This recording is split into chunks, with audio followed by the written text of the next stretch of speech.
Moïse revient dans le pays qu'il a fui presque 40 ans auparavant, après avoir tué un Égyptien, et après avoir eu peur pour sa vie, et après avoir eu peur, en tout cas se sentant humilié des remarques de son peuple. Moïse s'est enfui 40 ans dans le désert. Et Moïse revient cette fois-ci, après une révélation du Seigneur. Il a rencontré le Seigneur dans le désert, le Seigneur s'est révélé à lui, et le Seigneur lui a demandé de retourner en Égypte, le pays qu'il a lui-même fui. Et Moïse est revenu avec des grandes attentes lorsqu'il est revenu en Égypte. Il attendait la délivrance de son peuple, il attendait l'allègement des souffrances de son peuple. Et on imagine, comme on l'a lu et comme je vous l'invite à lire pour ceux qui n'étaient pas là la semaine dernière, la grande désillusion qui a frappé le cœur de Moïse lorsqu'il est revenu en Égypte. Au lieu de moins de souffrance, il voit encore plus de souffrance. Et au lieu de la délivrance, il voit encore plus de dureté de la part du cœur du Pharaon. Moïse est revenu avec un cœur déconfit, très triste. Et ajouté à cela, ajouté à cette peine de voir son peuple, Moïse revit une sorte de traumatisme. C'est-à-dire que 40 ans auparavant, alors qu'il s'était levé pour la justice, en tuant, en frappant l'Égyptien, son peuple lui-même a remis en cause la légitimité de son acte, en lui demandant « Mais t'es qui pour te prendre pour un juge, Moïse ?» Moïse est venu en voulant alléger les souffrances d'un peuple, mais ce peuple le lui reproche. Et ce peuple critique son intervention. Et 40 ans plus tard, après cette peine et cette douleur qui devait être dans le cœur de Moïse, Moïse revient en Égypte et revit ce même traumatisme. Alors qu'il vient parler au Pharaon, comme nous l'avons vu dans le chapitre 5, le peuple souffre encore plus à cause de son intervention. Et le peuple lui reproche. Qui t'a mis pour juge, Moïse? Quel est ton ministère? À cause de son intervention a amené encore plus de souffrance, alors qu'il s'était levé pour la justice et pour la délivrance. Mais le fait est que Moïse n'était pas une simple victime dans cette histoire. Et ça, c'est quelque chose dont on doit être particulièrement au courant. Moïse n'est pas une simple victime parce qu'il aurait dû remettre lui-même en cause son intégrité lorsqu'il a fait face au Pharaon. En effet, lorsque Dieu lui demanda d'aller voir le Pharaon, au chapitre 4, vous le trouverez, verset 23, Dieu a demandé à Moïse non seulement de parler au Pharaon, non seulement de dire au Pharaon « tu laisseras partir le peuple », mais Dieu a demandé à Moïse de menacer le Pharaon. Dieu a demandé à Moïse de se tenir devant le Pharaon et de menacer le Pharaon, de menacer ce que le Pharaon avait de plus cher, la vie du fils du Pharaon.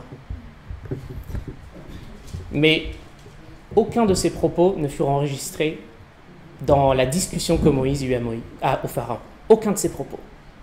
Au lieu de trouver un Moïse fort, conquérant, fort de la révélation que le Seigneur lui avait communiquée, on trouve un Moïse, après la réponse du Pharaon, qui se trouve tout faible, la tête courbée comme une victime, devant quelqu'un sous lequel il n'est plus sous l'emprise. Le Seigneur lui avait demandé certaines choses, Moïse n'a pas dit ces choses-là. Et même on trouve, ce qui est intéressant, c'est qu'on trouve même des choses que Moïse a dit au Pharaon que Dieu lui avait jamais demandé de dire. On trouve par exemple, au chapitre 5 qu'on a lu la semaine dernière, on trouve Moïse qui dit au Pharaon, après la réponse du Pharaon qui dit « Bah non, je ne laisserai pas partir ton peuple, je ne connais même pas ton Dieu ». On trouve Moïse qui dit « S'il te plaît, je paraphrase, hein, s'il te plaît, Pharaon, laisse partir le peuple, sinon le Seigneur me frappera de son épée. » Mais le Seigneur n'avait jamais dit ça à Moïse. Au contraire, le Seigneur lui avait dit « Va, parle en mon nom, menace le Pharaon. » Mais ses propos ne furent pas enregistrés. Et pourtant, ce n'était plus la relation que Moïse devait avoir avec le Pharaon. Il n'était plus sous l'emprise du Pharaon. Le Seigneur s'était révélé à lui et il devait s'avancer devant le Pharaon avec force, avec confiance, en connaissant sa véritable position maintenant en tant qu'enfant de Dieu. Mais pourtant, par faute de connaissance de son Dieu, par faute de connaissance du Dieu qu'il a envoyé, Moïse s'est avancé avec peur et avec crainte devant le Pharaon. Et on peut penser facilement à ce grand nombre de chrétiens et dont nous parfois, nous-mêmes, par faute de connaissance de notre Dieu, par faute de connaissance de qui nous sommes en tant qu'enfants de Dieu, et notre véritable relation à Satan, au péché, maintenant en tant qu'enfant de Dieu, Nous ne connaissons pas bien ces choses, notre connaissance n'est pas suffisamment enracinée dans notre âme, et nous nous présentons devant le diable, devant les tentations, avec fragilité, avec faiblesse, en ne disant pas toutes les choses que le Seigneur nous a communiquées, et en disant parfois des choses qui ne sont pas bibliques. Et à ce moment-là, dans la tristesse et dans la peine de Moïse, Moïse pose 2 questions au Seigneur, comme on les a lus les 2 premiers versets. Et au travers de ces 2 questions, il y a des choses qui sont exprimées dans le cœur de Moïse. Il y a des choses qu'on peut voir et qu'on peut connaître dans le cœur de Moïse. Il y a une chose positive à propos du cœur de Moïse, au travers des 40 ans qu'il a passé dans le désert, dans une formation avec le Seigneur, comme Nat nous avait partagé lorsqu'il avait prêché. Et il y a une chose négative que Moïse est en train d'exprimer au travers de ces questions également. La première chose positive, si on relit la première question de Moïse, « Seigneur, pourquoi as-tu fait mal à ce peuple ?» Rappelons-nous la peine et l'humiliation que Moïse venait de connaître. Il se faisait juger par son propre peuple et son peuple venait encore plus de souffrir. Et pourtant, la première question que Moïse élève ne concerne pas son humiliation, sa peine, mais la condition du peuple. Moïse avait véritablement un cœur qui était sensible à l'injustice. Et par sa question, il était en train d'exprimer ce sentiment-là. Ça, c'est quelque chose de très positif, mais qui n'était pas nécessairement nouveau chez Moïse. On le retrouve déjà lorsqu'il fait face à cet Égyptien qui maltraite les Hébreux. On voit déjà qu'avant même que Moïse n'ait rencontré Dieu, il y avait déjà une sensibilité à l'injustice que le Seigneur avait donnée à Moïse naturellement. Cela n'était pas nouveau, sauf que 40 ans auparavant, lorsqu'il faisait face à l'injustice, il se prenait lui-même pour le juge. Et il prenait l'arme et il allait tuer cet Égyptien.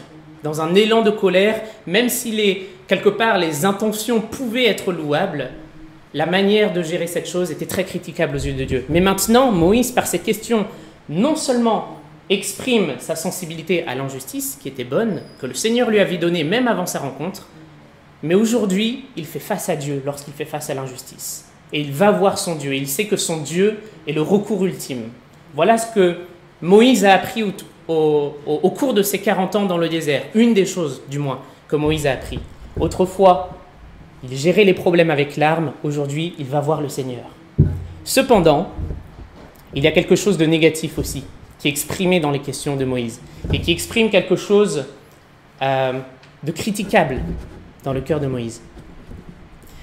Dans le cœur de Moïse, et au travers ces questions, on y voit une immaturité dans sa connaissance de Dieu.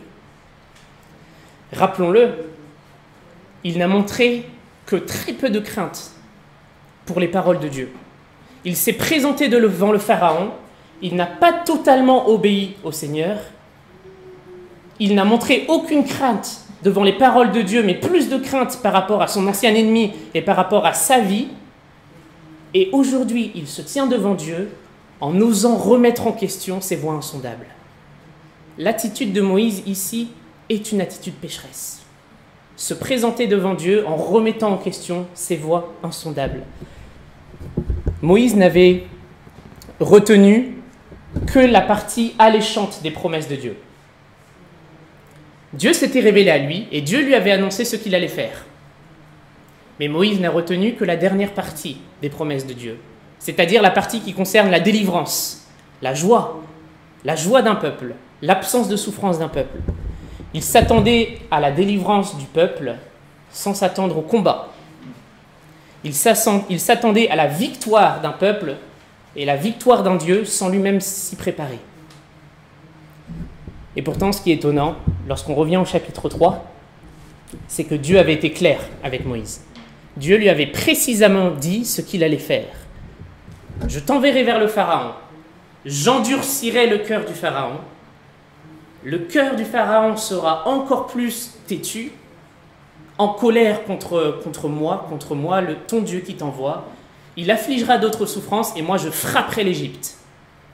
Et en frappant l'Égypte, mon peuple sera délivré et il ira m'adorer. Voilà ce que Dieu avait précisément communiqué à Moïse avant même qu'il l'envoie vers le Pharaon.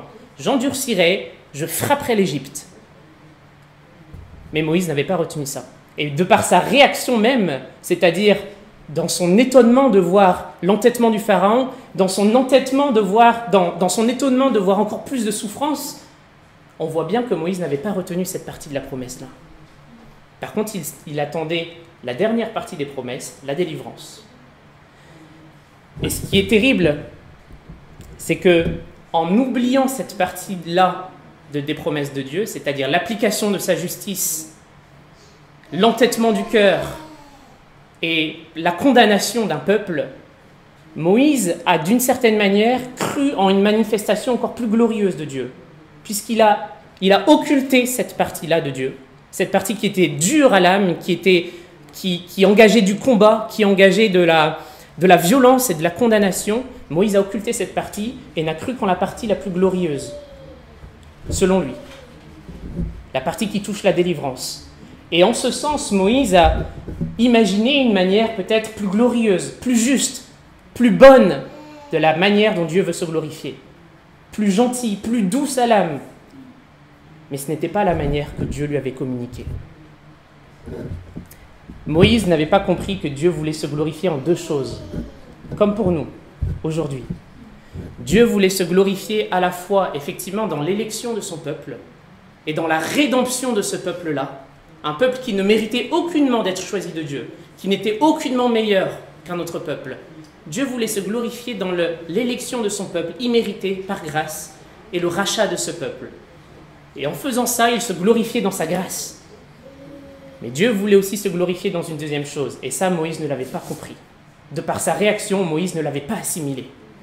Dieu voulait aussi se glorifier dans l'application de sa justice pour celui qui était encore rebelle à Dieu. Moïse n'avait pas la bonne compréhension de Dieu encore, d'un Dieu qui était souverain, d'un Dieu qui choisit la condamnation pour le rebelle et qui se glorifie en cela et qui même désire ce chemin-là pour se glorifier, non seulement dans l'élection, mais aussi dans la punition, dans le châtiment. Et peut-être nous non plus, nous n'avons pas cette compréhension de ce Dieu-là. Peut-être que nous aussi, comme Moïse, ou autrefois, nous n'avions qu'une vision de Dieu, un Dieu bon, amour, et que nous avons une vision plus glorieuse, que nous estimons plus glorieuse, plus bonne, plus juste, plus gentille, plus douce à l'âme de Dieu. Mais ce n'est pas ce Dieu-là qui se décrit lui-même dans la Bible. Et Moïse n'avait pas la bonne compréhension de la souveraineté de Dieu. C'est-à-dire que ce Dieu qu'il avait envoyé était souverain sur absolument toute chose, que ce soit la faiblesse de Moïse, que ce soit le cœur du Pharaon, ou que ce soit les souffrances que le peuple était en train d'endurer. Et ce qu'il montre que Moïse ne comprenait pas encore cette notion de souveraineté, ce sont même ces questions. Pourquoi m'as-tu envoyé? Je ne comprends pas ton plan. Je ne comprends pas ton plan, Dieu. Mais pourtant, comme l'a dit Nathanaël tout à l'heure, Dieu était souverain sur cette chose. Il était souverain sur chaque événement de l'univers, sur chaque molécule de l'univers. Non seulement souverain dans une forme de permission, c'est-à-dire pas seulement une simple permission comme si Dieu permettait des choses qu'il ne voulait absolument pas qu'elles se produisent. Non, Dieu avait orchestré les choses de telle manière à ce que ces choses arrivent de cette manière, parce qu'il l'avait annoncé et que c'était ce moyen-là qu'il avait choisi pour se glorifier. Et enfin, Moïse ignorait que c'est dans cette notion de souveraineté-là qu'il allait trouver sa consolation et des bénédictions pour sa vie. Ce n'est pas seulement quelque chose qu'il devait appréhender et accepter, mais c'est quelque chose en laquelle il allait trouver une satisfaction. Il allait être satisfait dans la découverte des attributs de Dieu. Ce que nous devons comprendre, c'est que Dieu aurait pu réprimander Moïse à ce moment-là. Ça aurait été conforme à la justice de Dieu lorsqu'un homme lui a désobéi, lorsqu'un homme remet en question ses voies, cela aurait été conforme dans la nature parfaite de Dieu de juger Moïse à ce moment-là. Et pourtant, ce qu'on voit maintenant, c'est que la réponse de Dieu est empreinte d'une grâce toute particulière. Dieu, au lieu de réprimander et de juger et de condamner Moïse pour son attitude de rebelle, choisit de relever son âme accablée. Et il choisit de le faire non seulement en lui annonçant les choses qu'il allait faire, mais plus important encore, en se faisant connaître à lui. Dieu choisit de consoler et de relever Moïse en se faisant connaître à lui, en parlant de lui, en parlant de sa souveraineté.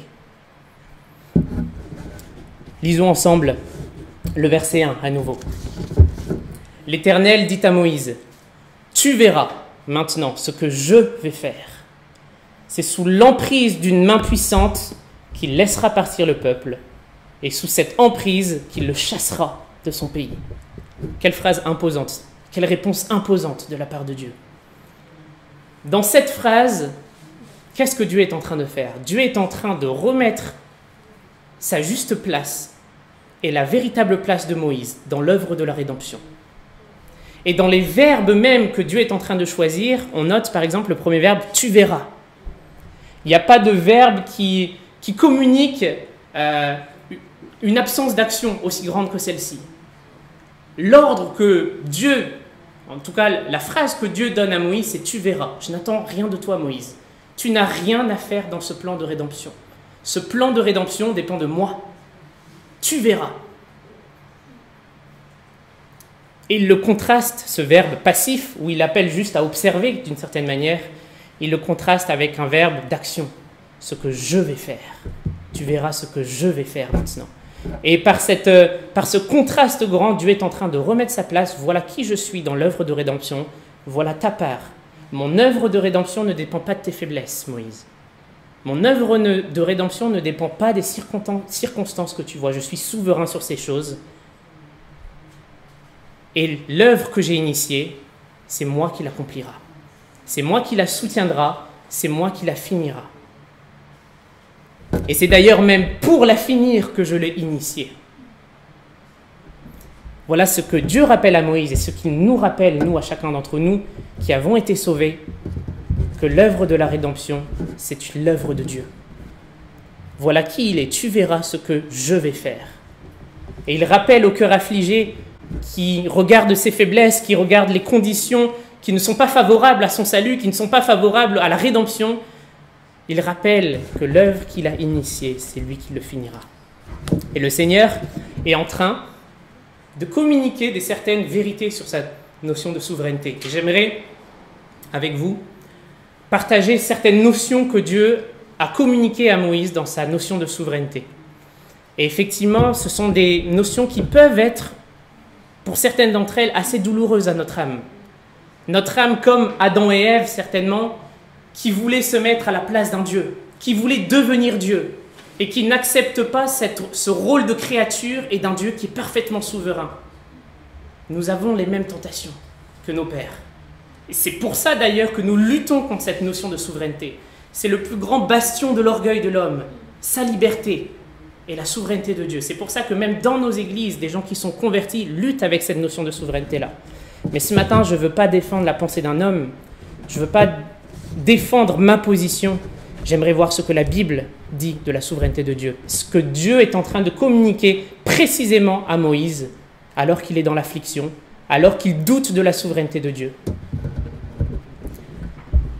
Le Seigneur enseigne premièrement qu'il est souverain dans l'échec de Moïse.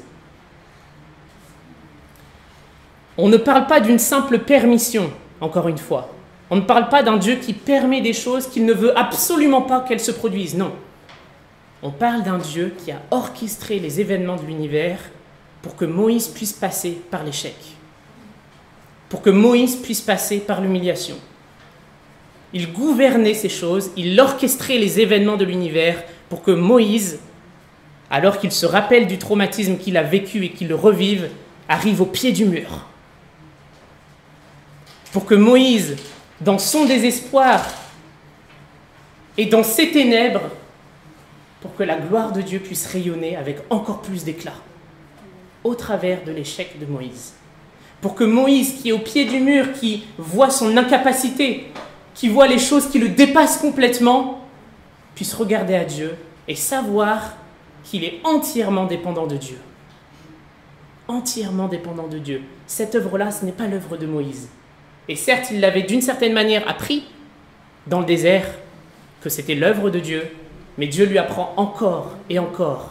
C'était quelque chose qui prenait du temps dans sa vie, qui devait prendre du temps.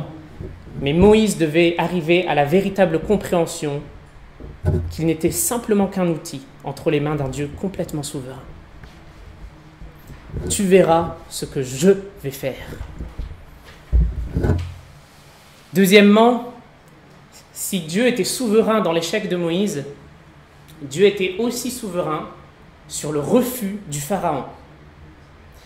Vous savez, ce qui est important à noter, c'est que Dieu n'était pas surpris par le refus du Pharaon. Si Moïse était étonné, si Moïse avait peur, si Moïse avait mal de voir son peuple souffrir encore plus, rien n'a échappé à Dieu. Et vous savez pourquoi ce n'a pas étonné Dieu? Parce que c'est lui-même qui a endurci le Pharaon. Le Seigneur dit au chapitre 3, avant même que Moïse aille voir le Pharaon, « J'endurcirai le cœur du Pharaon, de manière à ce qu'il ne laisse pas le peuple partir. » Dieu n'a aucunement été surpris par le refus du Pharaon, par l'entêtement et la rébellion du Pharaon. Non, Dieu a utilisé la nature pécheresse du Pharaon pour qu'il s'endurcisse encore plus. Et si ça, c'est une notion qui frappe notre âme et qui fait mal à notre âme, parce que ce n'est peut-être pas la vision qu'on a d'un Dieu bon, amour, qu'il est capable aussi d'endurcir les cœurs, je vous invite à regarder dans Proverbes, dans le livre des Proverbes, et je vous invite à ouvrir votre Bible. Je ne vais pas vous demander de lire à chaque fois qu'on fait une autre référence, mais je pense que si notre cœur aujourd'hui est travaillé par cette notion de souveraineté de Dieu, que Dieu non seulement est souverain dans l'échec, mais qu'il est souverain dans le refus des cœurs parfois, regardons ce que la Bible dit. Proverbe 21, au verset 1. Et encore une fois, si notre vision est plus bonne, plus glorieuse, que nous considérons plus gentille de Dieu, regardez ce que la Bible dit à propos de ce sujet. Le cœur du roi est un courant d'eau dans les mains de l'Éternel. Il l'incline partout où il veut. Proverbe 21, 1. Le cœur du roi est un courant d'eau dans la main de l'Éternel. Il l'incline lui-même partout où il veut. Notons que dans ce proverbe, je crois que le Seigneur a particulièrement inspiré l'auteur des proverbes pour choisir la notion de roi. Un roi. Pourquoi? Parce que le roi ne dépend de personne d'autre. Le roi ne suit le conseil de personne.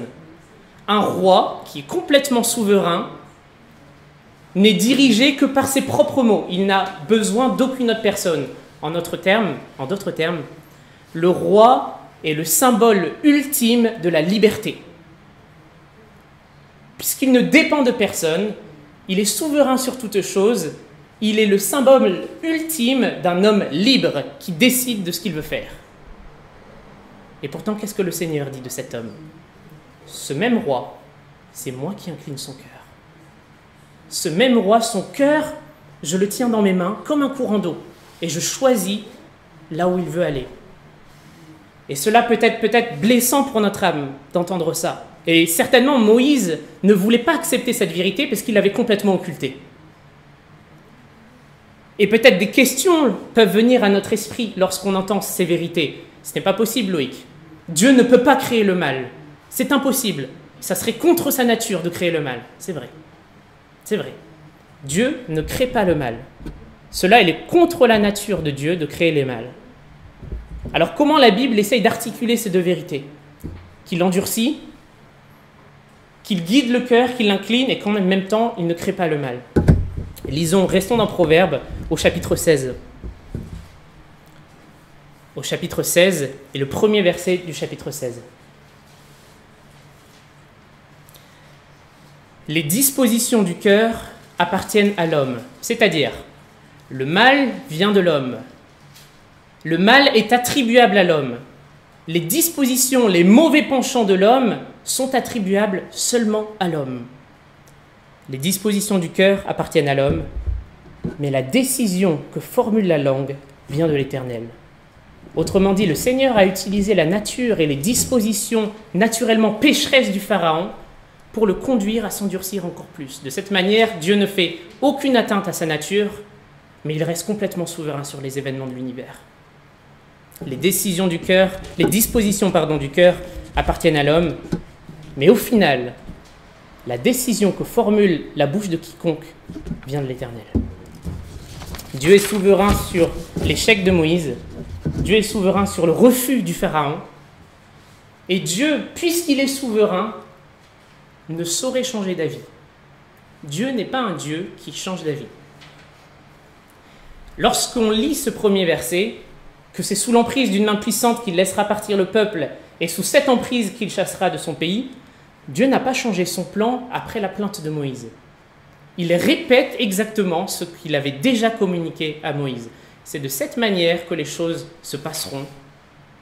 Et peu importe ce que tu peux voir, Moïse, je répète mon plan. Je ne suis pas un Dieu pour changer d'avis. Et en cela, parce que je sais que certaines questions peuvent venir en tête lorsqu'on entend ce genre de vérité, il faut que nous fassions attention. Lorsque nous lisons la Bible et que nous faisons face à des passages où il semble que le Seigneur se repent de ses œuvres, que le Seigneur change d'avis et que ses desseins éternels finissent par changer. Ce qu'il faut comprendre de ces passages, c'est que la langue que nous pouvons comprendre est une langue qui est humaine. Et Dieu, pour communiquer des attributs qui sont divins, illimités, absolus, infinis, utilise parfois une langue que nous pouvons comprendre et qui est propre avec des attributs et des caractères qui sont propres à l'homme. Je donne des exemples. On parle par exemple de la main de Dieu. La main de Dieu va frapper tel pays. Dieu n'a pas de main au sens propre du terme. Il est Dieu, il est esprit. On parle même du nez de Dieu, dans le sens où Dieu sent les odeurs de notre adoration et cette odeur est agréable aux narines de l'Éternel. Dieu est esprit, mais il communique des vérités qui sont spirituelles au travers d'un langage qui est propre à l'homme. Et parfois, ce que Dieu essaye de communiquer dans l'infinie complexité de ses volontés, c'est que parfois, cela brise le cœur de Dieu d'une certaine manière, brise le cœur de Dieu de vouloir accomplir ce qu'il voulait accomplir. L'exemple ultime étant la mort de son fils. Dieu a voulu que ces choses arrivent pour la rédemption de chacun d'entre nous. Et pourtant, cela a tellement brisé son cœur qu'il a même abandonné, il a détourné le regard de son fils à ce moment-là. Donc il faut comprendre qu'on appelle ça des anthropomorphismes, c'est-à-dire Dieu qui se communique au travers d'un langage qui est très propre à l'homme. Dieu ne se repent pas de ses œuvres d'une manière comme l'homme, mais il fait part de la complexité de ses volontés, en ce sens. Et lorsqu'on voit peut-être d'autres passages de la Bible où on voit Jacob, on voit Abraham, on voit Ézéchias qui négocient avec Dieu, où il nous semble de prime abord qu'il gagne sur Dieu et que Dieu recule et qu'il raisonne Dieu, il faut comprendre qu'au travers de ces luttes et de ces combats, de ces négociations, Dieu est en train d'amener ces hommes exactement là où il voulait les mener. Et pour cela, il a utilisé une voie qui est de lutte, de combat, de négociation. Ainsi, lorsque Jacob lutte avec l'Éternel, Jacob fut trouvé vainqueur. La Bible ne dit pas Dieu avait perdu, Jacob était vainqueur. Non, Jacob a été trouvé vainqueur. Dieu l'avait mené exactement là où il voulait l'emmener. Pareil pour Ézéchias, des hommes de prière, des hommes qui vont chercher et qui se battent pour obtenir des choses de Dieu, qui meurent à eux-mêmes. Dieu est souverain et il ne peut changer d'avis. Et croire, mettons-nous à cette place-là, imaginons, croire que Dieu peut changer d'avis, c'est très dangereux pour notre âme. Croire que Dieu peut changer d'avis, c'est croire que Dieu, le Dieu absolu, créateur de toutes choses, peut être raisonné par un homme. Une créature corrompue, finie, pleine de péchés. Et c'est croire qu'un Dieu qui a tous les attributs en lui-même a besoin d'une sagesse qui est extérieure à lui-même. Que Dieu, dans ses desseins éternels, peut se tromper et qu'il doit se raviser. Non, Dieu est Dieu, il est souverain et il ne peut pas changer d'avis. Dieu est souverain sur l'échec de Moïse, Dieu est souverain sur le refus du Pharaon, il est souverain donc il ne saurait changer d'avis, il répète son plan, et Dieu est souverain sur les souffrances de son peuple. Encore une fois, je ne parle pas d'une simple permission, comme on l'entend souvent dans nos églises, où finalement, Dieu est souverain, on chante que Dieu est souverain, mais on n'a pas la compréhension biblique de la souveraineté de Dieu, parce qu'elle fait mal à l'âme. Dieu a voulu, je le dis différemment peut-être, Dieu a voulu que son peuple passe par la souffrance. Parce que ce qu'on a vu dans le chapitre 5, et ça, Moïse ne l'avait pas compris, parce qu'il questionnait Dieu à propos de la souffrance que l'Éternel lui avait déjà révélée, par ailleurs. Au travers de cette souffrance, c'est ce qui est magnifique, lorsqu'on voit un petit peu plus la perspective de Dieu, au travers de cette souffrance, quelle était la réaction du peuple ? Au travers de cette souffrance, le peuple d'Israël commençait petit à petit à détester le maître sous lequel ils étaient captifs. Au travers de la souffrance et de la tâche accrue que le Pharaon leur avait donnée, Israël, petit à petit, commençait à découvrir la laideur et la misère de leur situation. Et Dieu a voulu utiliser les malheurs pour que ce peuple-là arrive à cette connaissance-là, pour que, comme impuissant, se sentant véritablement misérable dans cette situation, ils puissent enfin tourner les yeux vers une force extérieure qui viendra et qui sera suffisamment puissant pour les racheter de cette condition. Dieu a utilisé les souffrances pour cela. Et cela est peut-être aussi, encore une fois, choquant pour notre âme d'entendre ces vérités. Comment Dieu peut vouloir les souffrances physiques, terrestres, pour ses enfants. Ce n'est pas du tout la compréhension que j'ai de Dieu. Dieu ne veut pas que je souffre, Dieu ne veut pas ceci, Dieu ne veut pas cela. Mais qu'est-ce que dit la Bible à ce sujet ? Est-ce qu'on a une vision que l'on considère plus juste, plus bonne, plus glorieuse, plus gentille, plus douce à l'âme que la vision que la Bible donne d'elle-même de l'Éternel ? Comme nous l'avons chanté, comment ne pas te louer pour tout ce que tu es ? Mais adorons-nous le Dieu biblique. Lisons ensemble dans Daniel 9. Daniel 9. Parce qu'encore une fois, je ne veux pas partager ma vision des choses, ni la vision d'un homme, d'un réformateur. Je veux partager la vision que Dieu donne de lui-même dans sa parole. Daniel chapitre 9, au verset 13. Tout ce malheur nous a frappés conformément à ce qui est écrit dans la loi de Moïse. Et nous ne t'avons pas imploré, Éternel notre Dieu. Nous ne nous sommes pas détournés de nos fautes et nous n'avons pas été attentifs à ta vérité. Et maintenant, attention, le verset 14, écoutez bien.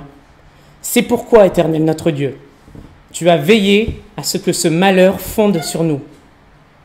Car tu es juste dans tout ce que tu fais, tandis que nous ne t'avons pas obéi. Tu as veillé à ce que ce malheur fonde sur nous, car il est juste. Et Dieu agit de même parfois avec nous. Déjà, quand nous ne le connaissions pas, parfois Dieu a, comme le peuple d'Israël, a voulu que nous goûtions, comment dirais-je, aux conséquences infâmes de notre esclavage, pour que nous arrivions à la compréhension de la misère de notre situation. C'est exactement ce que Dieu est en train de faire avec Israël. Dieu a voulu que dans notre malheur, nous puissions goûter aux conséquences, à la punition de Satan qui régnait autrefois sur nous, pour que nous goûtions et pour que nous réalisions la misère de notre situation. Et ce qu'il faut savoir, c'est que la Bible nous le promet, que s'il le fait pour notre bien. Toute chose concourt au bien de ceux qui craignent Dieu. Toute chose, même les périodes de souffrance. Qui l'a orchestré ? Alors sachons aussi avoir le bon regard sur nos périodes de souffrance. Ne pas regarder ces périodes comme de l'injustice, comme un Dieu qui nous abandonne. Non, mais comme un Dieu qui veut se servir de ça pour que nous le connaissions encore mieux et que cela est bon pour nous. Finalement, Dieu est souverain sur les souffrances de son peuple et ce qu'il veut communiquer au travers de la réponse à Moïse, c'est qu'il est souverain. Étant souverain, il se glorifie dans l'application de sa justice. Je vous ai parlé tout à l'heure des deux manières dont Dieu avait de se glorifier, mais certainement que Moïse, de par ses questions et de sa manière d'avoir occulté la punition de Pharaon, ne comprenait pas cela, que Dieu pouvait aussi se glorifier dans l'application de sa justice. La Bible nous dit sur Dieu qu'il est 3 fois saint. Saint, saint, saint. Et ce que veut dire saint, bibliquement, c'est être séparé d'eux, être mis à part. Et lorsqu'on dit que Dieu est saint, saint, saint, c'est qu'il est, il est à part, il est opposé de tout ce que nous pouvons connaître d'une certaine manière.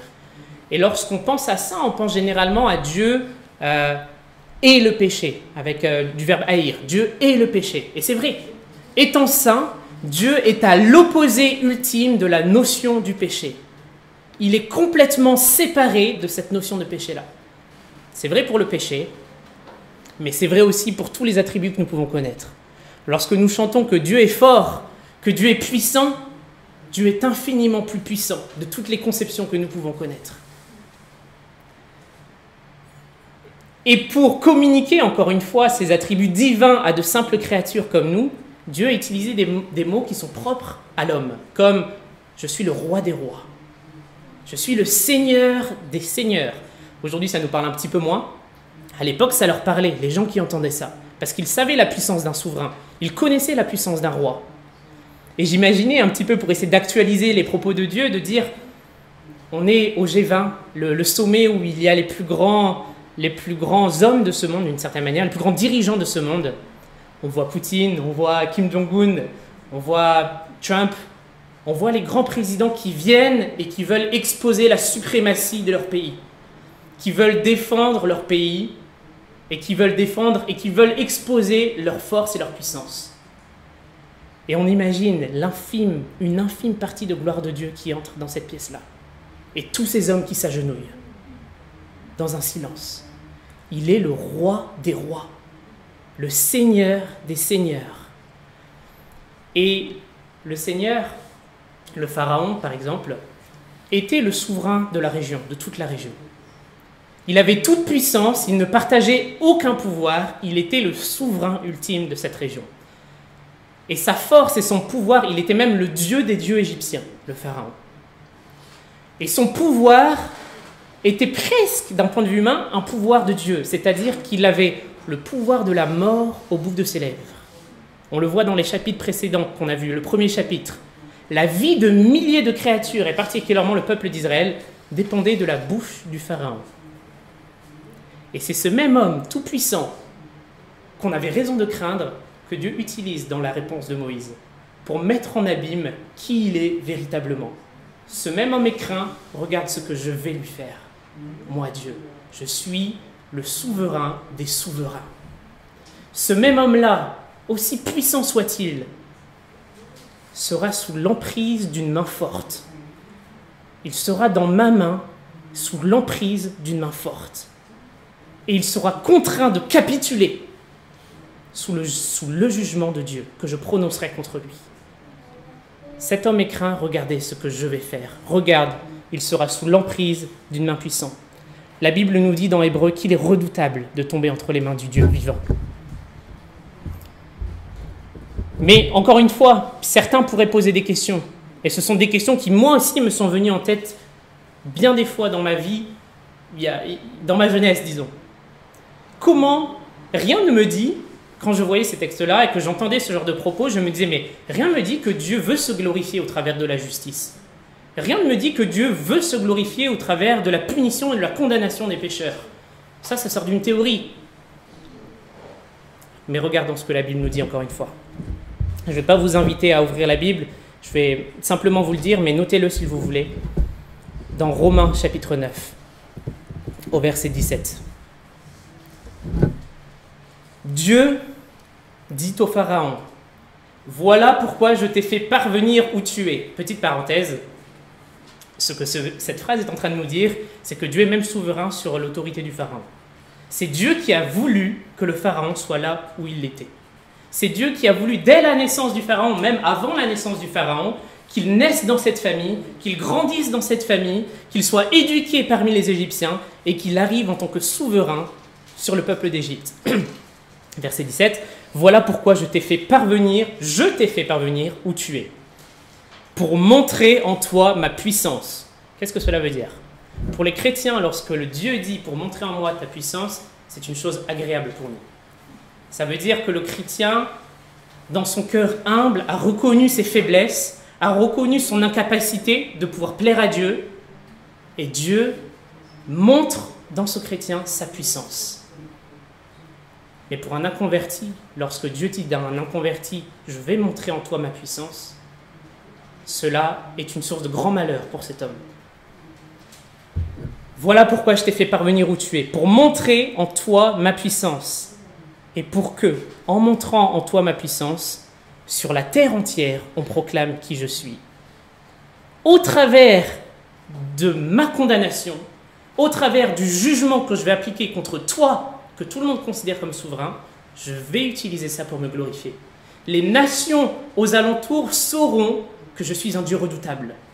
Les nations autour sauront que je suis digne d'être loué, que je suis le roi des rois, le seigneur des seigneurs. Voilà comment je peux me glorifier en condamnant le rebelle. Parce que lorsque Dieu juge, lorsque Dieu punit, il est en train d'exalter sa sainteté. Voilà comment Dieu se glorifie. Et ce que la Bible nous dit dessus. Dieu était même souverain sur le règne du Pharaon. Et quelque part, si Dieu n'était pas souverain sur les faiblesses de Moïse, sur le cœur du peuple, sur les souffrances du peuple ou sur le cœur du Pharaon, mais quel espoir aurait eu le peuple d'Israël? Quel espoir aurait eu le peuple d'Israël si Dieu n'était pas souverain et n'avait pas voulu que ces choses arrivent? Dieu aurait été surpris. Dieu aurait dû arranger les choses d'une certaine manière qui échappe à son contrôle. Dieu aurait dû trouver un moyen pour qu'un peuple esclave puisse regarder à lui et le désirer. Mais sachez une chose, cette condition est impossible bibliquement pour nous. La Bible dit, lorsque nous sommes encore esclaves du péché, de Satan, que nous sommes morts aux choses de Dieu. Nous ne désirons pas les choses de Dieu et nous ne pouvons pas, dans Romains, nous ne pouvons même pas plaire à Dieu. C'est impossible. Nous sommes morts, nous haïssons les choses de Dieu, nous aimons les choses que Satan est en train de nous imposer. Nous aimons les passions de notre chair. Voilà la condition d'un homme sans Dieu.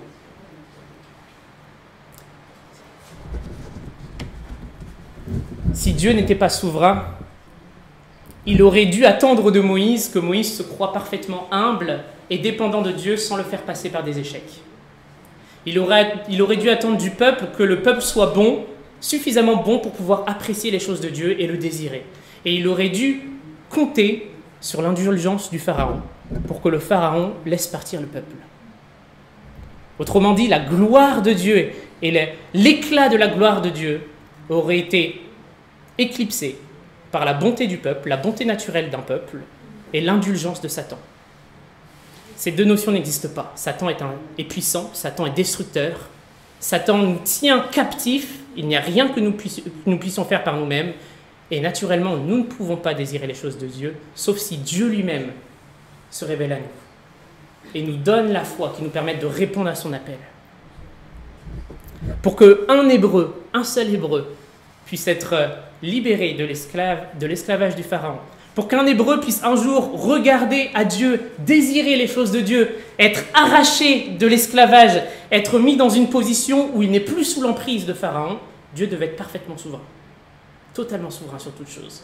Alors imaginez, pour que tout un peuple, des centaines de milliers, soit racheté, et qu'en plus, au travers de cela, le nom de Dieu soit glorifié, Dieu devait être souverain. Et Dieu doit être souverain pour que nous soyons sauvés. Il n'y a pas de salut sans la pleine souveraineté de Dieu. Mais il n'y a, cette notion de souveraineté ne doit pas simplement être acceptée. Dieu est en train, dans ce verset, de montrer à Moïse qui il est dans le plan de rédemption. Mais Dieu ne voulait pas simplement communiquer « Moïse, tu dois l'accepter, c'est comme ça ». La notion de souveraineté de Dieu doit être appréciée. Et elle sera appréciée lorsque nous comprendrons véritablement, si nous sommes ses enfants, ce que cela implique. Parce que de cette compréhension découlent d'innombrables bénédictions. Et je ne pourrais pas partager tout, mais j'aimerais juste en aborder 3 avec vous, des bénédictions qui découlent de la compréhension de souveraineté. Nathanaël nous en a partagé une autre différente tout à l'heure. Lorsque Dieu est souverain, nous n'avons pas peur du lendemain. Et nous pouvons donner à Dieu. Parce que nous savons que Dieu a orchestré déjà toutes choses en avance. Voici une des conséquences que notre frère nous a partagées sur la notion de compréhension. J'aimerais en apporter 3 avec vous. Au verset 2, Dieu parla encore à Moïse et lui dit « Moi, je suis celui qui suis, Yahvé ». Quelle réponse grandiose de la part de Dieu. la première bénédiction de la compréhension de souveraineté de Dieu, c'est que Dieu veut que nous trouvions notre consolation dans ses attributs, dans sa souveraineté. Il parle à un cœur affligé. La réponse ultime au doute de Moïse, c'est le caractère de Dieu. C'est qui est son Dieu. Nous voyons dans la Bible que les noms que Dieu donne à son peuple sont toujours en accord avec les besoins du peuple à ce moment, ou de la personne avec qui il parle. On voit Jéhovah Jireh, Dieu pourvoira, lorsqu'Abraham est avec Isaac. On voit Jéhovah Nissi, lorsque Dieu est ma bannière, lorsque Israël part en guerre. Dieu communique toujours des attributs conformément aux besoins de son peuple. Et ici, dans le nom « Je suis », le nom « Je suis » englobe d'une certaine manière tous les attributs de Dieu. Il y a quelque chose qui dépasse, qui est beaucoup plus profond, il y a une profondeur, une grandeur qui dépasse toute conception humaine, dans le nom « Je suis ». Et c'est la deuxième fois que Dieu communique ce nom à Moïse. La première fois, c'était dans une même situation où Moïse pensait qu'il était incapable de faire les choses, pensait que la situation était impossible à accomplir. Lorsque Moïse était accablé, triste, et Dieu répond à ce besoin en se faisant connaître. Je suis celui qui suis. Ce que Dieu voulait communiquer à Moïse, c'est que la réponse aux doutes de Moïse et à ses incompréhensions, c'est la connaissance de son Dieu. Ce n'est pas de simples promesses dont Moïse avait besoin, c'est de connaître l'auteur de ces promesses. Il avait besoin de connaître le Dieu qui n'a ni commencement ni fin. Ce Dieu qui était, qui est, qui sera, qui est au-dessus de la conception même du temps. Celui qui ne change pas, qui ne devient pas. Celui qui a orchestré toutes les choses. Celui par qui nous avons été faits. Et puisque nous avons été faits en lui, c'est en lui que nous trouverons notre pleine satisfaction. Voilà ce que Moïse avait besoin d'entendre. Je suis celui qui suis. Tes interrogations, ta peine, c'est en moi que tu les trouveras, Moïse. Tes attentes, c'est en moi que tu les trouveras. Nos plus grands échecs, nos plus grandes blessures, nos plus grands traumatismes, les plus grandes violences auxquelles on va peut-être faire face, trouveront leur consolation dans la découverte de Dieu et dans sa souveraineté. Et nos plus grands combats, nos plus grandes tentations aussi trouveront leur force et leur victoire dans la découverte de Dieu. Voilà la première bénédiction associée à la notion de souveraineté. C'est en elle que nous trouverons notre consolation lorsque notre cœur est affligé. Et cela est contre-intuitif à notre âme. Lorsque nous faisons face à un problème, on se concentre sur ce problème-là. Parfois, on élève ce problème vers Dieu, ce qui n'est pas une mauvaise chose. La Bible nous demande de le faire. Mais regardons à l'enseignement, au cœur de l'enseignement de Dieu maintenant. Moïse, connais-moi, médite-moi, lis-moi, trouve ta paix, ta consolation en moi. C'est de ça dont tu as besoin. Connais-moi, étudie-moi, médite-moi, Moïse. Et quel réconfort pour nous de savoir que l'œuvre qu'il a commencée ne dépend pas de moi, mais qu'elle dépend de celui qui l'a initiée, pas de mes faiblesses. Et quelle consolation pour un véritable enfant de Dieu de savoir que les souffrances par lesquelles je suis passé, les traumatismes par lesquels je suis passé, n'ont pas échappé au contrôle de Dieu. Mais que Dieu, pour mon bien, gouvernait ces choses, pour que j'arrive à sa connaissance. Peut-être que c'est des choses qu'on ne pourra pas comprendre ici-bas. Peut-être qu'on ne pourra pas avoir la réponse du pourquoi Dieu a permis ça dans ma vie, a voulu ça dans ma vie. Certains ont des réponses, d'autres ne l'ont pas. Mais quelle consolation de savoir que Dieu était souverain. Quel réconfort de savoir que Dieu a voulu ces choses pour mon bien. La deuxième vérité, la deuxième bénédiction par rapport à cette notion de souveraineté, c'est que la compréhension de la souveraineté de Dieu nous aide dans notre sanctification. Vous notez que Dieu n'a pas répondu en fait aux deux questions de Moïse. Moïse a demandé « Pourquoi tu m'as envoyé ? Pourquoi le peuple souffre-t-il autant ?» Dieu n'a pas répondu aux demandes de Moïse. Parce qu'il savait que ce dont Moïse avait besoin, pour le ministère auquel il l'avait appelé, c'est-à-dire vivre une vie de justice, d'exemple, de modèle, de type de Christ, ce dont Moïse avait véritablement besoin, ce n'était pas des réponses à ses attentes immédiates, c'était de connaître l'excellence des attributs de son Dieu. Voilà ce qui allait modeler la vie de Moïse, pour qu'il devienne un des plus grands types du Christ de la Bible. Il avait besoin de connaître qui était son Dieu. Peut-être que son âme, on ne sait pas, momentanément aurait été soulagée d'avoir des réponses précises. Mais Dieu savait que pour le ministère auquel il l'avait appelé, pour la vie de sanctification auquel il l'avait appelé, ce n'est pas de ça dont Moïse avait véritablement besoin. Et que cela puisse être notre compréhension aussi lorsque nous élevons sans cesse des prières vers notre Dieu, et nous sommes appelés à le faire. Mais que peut-être parfois Dieu, ce dont nous avons besoin, et ce n'est pas peut-être, ce dont nous avons besoin, ce n'est pas d'avoir nécessairement des réponses précises, mais c'est de le connaître lui, et de connaître qu'il est souverain sur ces questionnements-là. Il y a quelque chose qui m'a beaucoup frappé il y a quelques mois et années maintenant, j'étudiais le Pentateuque, Exode, les 5 premiers livres. Il y a quelque chose qui me frappait lorsque je méditais sur la vie de Moïse, que j'écrivais, que je soulignais, c'était humilité, humilité, humilité, humilité. La vie de Moïse, lorsque vous lisez la 3e partie de sa vie, avec le peuple d'Israël, est marquée par une vie humilité, mort à lui-même. On pense notamment à Moïse qui se tient avec les hommes, les grands sages du peuple d'Israël, devant la tente d'assignation. Moïse, le leader d'Israël, entouré des hommes, on imagine la scène un petit peu qu'on pourrait peindre presque. Et là, il y a des femmes qui s'avancent, de simples femmes, qui n'ont même pas d'héritier, qui n'ont même pas d'héritage, et qui disent à Moïse, mais Moïse, tu sais, ta loi sur l'héritage, elle n'est même pas juste, Moïse. Devant Moïse. Et qu'est-ce que Moïse répond? Je vais aller consulter le Seigneur parce que je crois que vous avez raison. Il va prier et il donne raison à ces femmes-là. On pense à un autre endroit où Jéthro, le beau-père de Moïse, c'est qui Jéthro? Jéthro, il n'était même pas en Israël, en Égypte. Il n'a même pas été esclave, il a rien connu à tout ça. Et Jéthro vient voir Moïse et lui dit Moïse, je ne pense pas que tu devrais faire les choses de cette manière. Je pense que tu devrais mettre des hommes sous toi et te décharger un petit peu parce que c'est pas bon pour toi. Qu'est-ce qu'a dit Moïse? Est-ce qu'il a dit Moïse, je dois t'honorer parce que tu es mon beau-père, mais tu sais, si Dieu veut me communiquer quelque chose, il peut le faire par lui-même. T'as vu tout ce qu'il m'a révélé déjà, Jéthro? Il m'a révélé les 10 commandements. Il m'a révélé le commencement, la Genèse. Voilà ce que Dieu m'a révélé. Donc si Dieu veut m'apprendre des choses sur la manière dont je fais les choses, il peut se révéler de lui-même. Merci beaucoup, Jéthro. J'apprécie. Mais c'est Dieu qui m'a placé ici, et c'était vrai. Donc si Dieu veut que je change ma manière de faire, il me le dira. Non, c'est pas ce que Moïse a répondu. Il a dit, tu as raison, Jéthro. Je vais écouter tes conseils. On pense à un dernier exemple.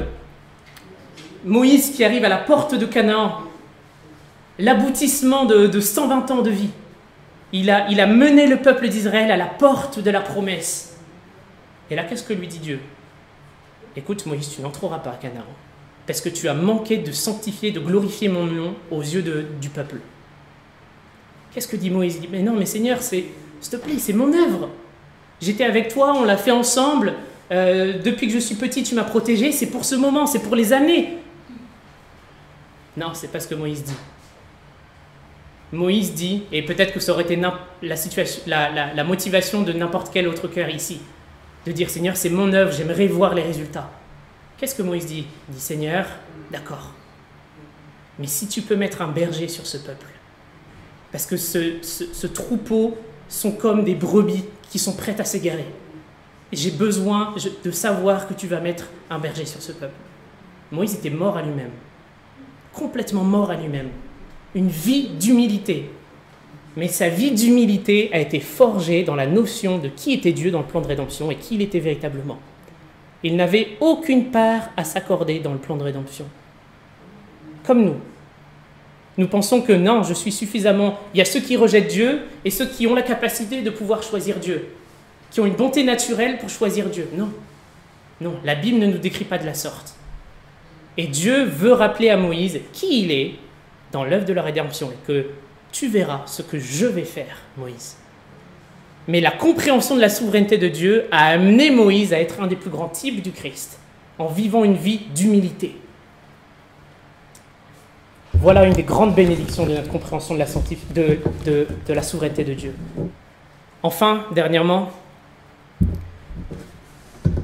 la compréhension de la souveraineté de Dieu, elle nous aide à accomplir la raison même de notre salut. La compréhension de la souveraineté de Dieu nous aide à accomplir ce pourquoi nous sommes sauvés. C'est-à-dire, Israël fut sauvé pour une raison, pour adorer Dieu dans le désert. Comme on le voit dans le chapitre 5, que nous avons abordé la semaine dernière, « J'emmènerai mon peuple d'Israël dans le désert pour qu'il puisse m'adorer. » Une des raisons premières du salut du peuple d'Israël, c'est que le peuple d'Israël puisse louer et adorer son Dieu. Nous avons exactement la même mission. C'est ce que Paul enseigne aux Éphésiens. Si vous avez l'occasion de lire le premier chapitre des Éphésiens, le livre des Éphésiens, la Bible répète au moins à 3 reprises dans ce chapitre-là que Dieu a prédestiné toutes choses en choisissant ses élus pour qu'ils puissent célébrer sa gloire, afin qu'ils puissent louer sa gloire. Et toute théologie qui s'appuie sur la bonté naturelle de l'homme à choisir Dieu ne pourrait nourrir correctement notre adoration pour Dieu. C'est-à-dire que si nous n'avons pas la bonne compréhension de qui je suis dans le plan de rédemption et qui Dieu est souverain, je ne pourrai pas l'adorer pour qui il est correctement. Ce dont ton âme a besoin si tu es son enfant, peu importe ta situation, c'est de connaître ton Dieu, que tu étudies ton Dieu, que tu médites et que tu trouves ton plaisir dans les choses de Dieu. Et c'est lorsque tu seras plongé dans son caractère que tu trouveras ta pleine satisfaction parce que tu as été fait avec lui. Tu as été fait pour être en communion avec lui. Voilà pourquoi l'homme, après la chute, a essayé de trouver sa satisfaction dans plein d'autres choses, que ce soit le sexe, la drogue, plein de plaisirs futiles. Mais nous avons été faits en Dieu pour trouver notre pleine satisfaction dans les choses de Dieu. Mais est-ce le cas dans notre vie? Est-ce que nous sommes heureux et notre cœur brûle plus ou uniquement lorsque Dieu répond par des miracles et lorsqu'il répond à nos prières que lorsque nous découvrons la beauté de qui il est? C'est une question qu'on doit se poser. Est-ce que mon cœur recherche, comme Moïse, seulement une réponse précise des choses de Dieu, ou est-ce que mon cœur a véritablement envie de découvrir qui Dieu est et la manière dont il se décrit dans ce livre-là? Est-ce que j'ouvre la Bible tous les jours? Déjà, est-ce que je l'ouvre tous les jours? Mais est-ce que j'ouvre la Bible tous les jours avec un cœur de combattant en disant « Je ne partirai pas avant d'apprendre quelque chose de glorieux sur toi, Dieu. Et si je n'ai pas le temps ce matin, eh bien, je me lèverai plus tôt demain. Et si ça ne suffit pas, je me coucherai encore plus tôt. » Mais est-ce que notre vie est caractérisée par une soif de connaître qui est notre Dieu et la manière dont il se décrit? Ou est-ce que notre vie est caractérisée par une motivation qui est celle de défendre notre opinion de Dieu? Ce que nous pensons de Dieu, la vision plus juste, plus bonne, plus glorieuse, plus belle que nous avons de Dieu. La vie d'un enfant de Dieu est caractérisée par cette soif-là, de connaître qui est son Dieu. Ainsi, si ce n'est pas le cas, si aujourd'hui je ne me retrouve pas dans cette situation, dans cette description d'un cœur qui a hâte, dont les autres peuvent témoigner que ma vie est caractérisée par une hâte et un empressement de découvrir qui est Dieu dans sa parole, eh bien que nous puissions remettre en question la tiédeur de notre foi, ou même, pire, l'authenticité de notre foi. Puisque ce qui caractérise la vie d'un chrétien mature, c'est cette soif et le plaisir qu'il a de découvrir les choses concernant Dieu, son caractère, sa souveraineté. Voilà le dernier enjeu, celui d'accomplir ce pourquoi nous avons été sauvés. Comment ne pas te louer pour tout ce que tu es? Et je voudrais finir de la même manière que Nat a abordé le sujet sur la responsabilité de l'homme. Car ce n'est pas parce que Dieu est 100% souverain que l'homme n'est pas responsable. Dieu, dans son plan de souveraineté, a orchestré même des moyens, et pour ces moyens, il a utilisé la foi, la prière et l'action de l'homme pour notre salut, nous sommes incapables d'atteindre Dieu, mais nous sommes responsables de la foi qu'il nous a donnée, pour que nous puissions répondre favorablement à l'appel de Dieu. Et sachez que si vous répondez favorablement, c'est parce qu'il vous a donné la foi. C'est un don, ça ne dépend pas de notre volonté, car nous ne voulons pas Dieu. Nous sommes responsables de nos actes. Et la Bible annonce ces deux vérités que nous ne pouvons pas véritablement comprendre, que personne ne pourra expliquer, car nous sommes encore limités, mais nous sommes 100% responsables de nos actes, et le Pharaon a été jugé à cause de ses actes, mais Dieu est 100% souverain au travers de ça. Et cela, comme a dit mon frère, est d'un grand réconfort pour ses enfants, de savoir cela. Il y aura deux types de personnes qui glorifieront tous Dieu. Dans ce monde, il y a deux types de personnes qui glorifieront tous Dieu. Certains glorifieront Dieu dans la manifestation de la justice de Dieu. Parce que lorsque Dieu les punira, Dieu sera en train d'exalter sa sainteté, d'exalter qui il est. Et il y aura un autre type de personnes, que nous puissions être de cela, qui glorifieront Dieu dans sa grâce. Car il nous a aimés, il nous a communiqué la foi pour que nous puissions l'accepter. Il nous a arrachés de l'esclavage de l'ennemi pour que nous puissions regarder à lui. Et c'est cette notion que Moïse avait besoin de savoir. Dieu est un Dieu qui se glorifie dans sa grâce et dans sa justice. Dieu est souverain. Et si cela était dur à accepter pour Moïse, comme ça l'a été pour beaucoup d'entre nous, pour être honnête, sachons que finalement, cela est une grande consolation pour l'âme d'un chrétien, de savoir que son Dieu est parfaitement souverain et qu'il orchestre chaque événement de l'univers. Prions ensemble.